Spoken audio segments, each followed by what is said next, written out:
On Saturday, December 13th, the Boston Feminists for Liberation hosted their crafting hangout at Makeshift Boston. They used this time to make silkscreens and back patches with their original logos on them. They also used this time to sew on responses for their public art project titled To Our Harassers, which they unveiled in October during the Honk Festival in Cambridge. In November, they brought this art project to a Speak Out for Street Harassment in Allston. And we did a speak out in Allston, and it was really specific to why we chose that location because a lot of people have spoken out about Allston being a center for street harassment. There's, Boston University right there. There's a lot of bars. There's a lot of drinking. So a lot of people talked about that space feeling unsafe. So I was really excited to do an action there because so often they go downtown, which is great too because a lot of people can get there, but we were trying to face the harassment kind of head on and be like, this is where it happens and this is where we want to talk about it. So with To Our Harassers, the public art project, we're really trying to reclaim the streets and reclaim the space. And it went really well. It was really cold, so it was awesome that people came out, and it was a speak out, so people not only contributed their stories to this banner, but also on the megaphone. It's really nice to be present and to listen to what everyone had to say, and to also see how people around us were reacting to the space that we were taking up, and hearing about things that were happening as the speak out was occurring that really just proved why the speak out needed to happen. We did receive some harassment during it. We had some cars honking horns, and at first we're like, yeah, cool, they're agreeing with us. And then we had somebody honk a horn and then yell something really derogatory at us. And we're like, oh wait, are these people supporting us or not? I don't know anymore. And then we felt a little bit weird about the car horns. So we've been working on this project, To Our Harassers, which is a very large banner, and it is, the top says To Our Harassers, and then at the bottom it says enough. And so that was intended to be this overarching statement that other people could fill in their own personal responses under. The responses on the banner are things that victims of street harassment wished they had said to their harassers. It could be anything they want to say, anything to flip the blame onto the harassers and away from the victims. Boston Feminists for Liberation hope to table the banner on the streets to get more responses once the weather gets a little bit nicer.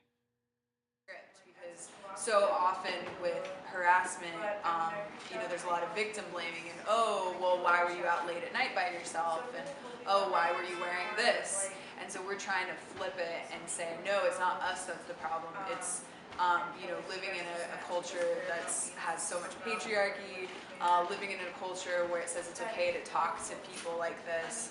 And so this project is specifically for people that identify as women and also gender variant and gender queer folks as well. So how do we define street harassment? What exactly is it?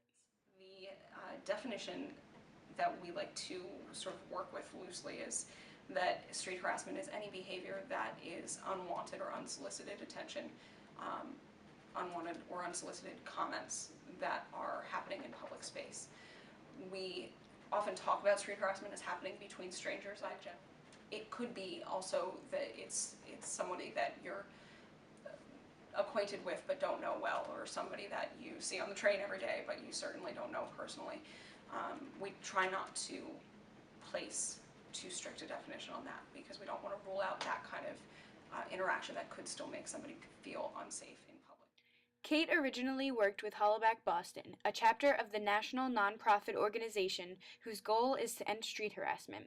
The Boston division, as well as the Philadelphia division, decided to break off from the parent organization because of differences in future activism projects. Kate is the co-founder of Safe Hub Collective, the new Hollaback Boston. We write off street harassment so easily because it's considered minor and it's considered to be all the way on this end of the spectrum of gender-based violence, and well, at least you weren't attacked, or if you were attacked, at least you weren't raped, or if you were, well, at least you weren't killed. And we tend to trivialize it, and we say, well, it's just whistling, just go about your day, don't worry about it, that's how it is. But over time, that really adds up, and it's a cumulative effect. And those minor aggressions, microaggressions, small instances of reminding someone that they are not as secure in public space as the harasser is, just start to reinforce that idea that you are not safe in public space, that you are not entitled to privacy in public space, that you are not entitled to moving about your day and moving about your community unharassed and unmolested. And the messages that we send through street harassment, gradually happening over and over, are to marginalized populations, to marginalized communities, telling them that they are not entitled to this safety in public space. And that starts to leak over into... I would say, I mean, this time of year, it's winter in Boston, so there's fewer people out in the streets, so less regularly now. I'm a runner, so if I'm running a lot and I'm training for something and I'm not running with my partner, who happens to be a man, then I experience street harassment much, much more often.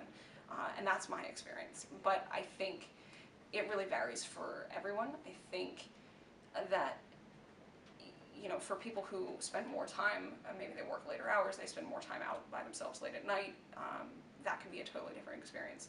My personal experience has been very strongly correlated to running and harassment I experience when I'm running. And for me, that was part of the reason I originally got involved in this work and in the Hollaback movement. For me, running and harassment I faced while running really was what helped me to unpack and realize that this wasn't about sex, this was about power. If I was being catcalled and harassed and followed while I was running and sweaty and disgusting, then clearly, you know, it helped me to sort of unpack, like, clearly this isn't really about whether or not I'm dressed to go out. Harassment is not a new issue. There was a group, one of the first, you know, sort of viral photo campaigns against street harassment was in the 1920s. There was an anti-flirt club in the US that gained popularity, and it was very much the same thing, and it was women standing up and saying, like, this isn't okay. Just because I'm moving through public space doesn't mean that you are entitled to my attention, to my body, to make whatever rude comments you feel you can make. And that continues today, and that's, you know, I think we have many more tools to discuss it now is the biggest shift. I think it's always been that way, but we're now able to have a vocabulary to discuss it. There's now, this street harassment is a fairly new term, so there's a term to put to the behavior and to discuss it as a problem and not just something that has to be ignored and dealt with and just is par for the course. I think